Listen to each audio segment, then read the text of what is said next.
Seorang pria berinisial Ra, 27, asal Jombang, Jawa Timur ditemukan tewas di pinggir jalan. Adapun lokasi penemuan jasad korban di Jalan Raya Dusun Kraton, Desa Temon, Kecamatan Trowulan, Kabupaten Mojokerto. Ra diduga kuat menjadi korban pembunuhan. Hal itu diperkuat dengan adanya luka tusuk pada bagian dada sebelah kiri korban. Saat ditemukan, kondisi kedua tangan korban mengepal di bagian dada, seperti menahan sakit.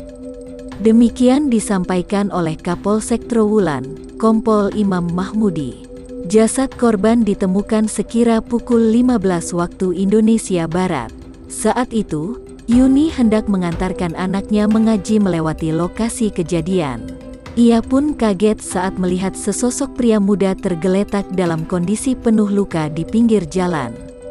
Sebelum menemukan korban, Yuni juga sempat mendengar teriakan minta tolong. Diduga teriakan itu berasal dari korban.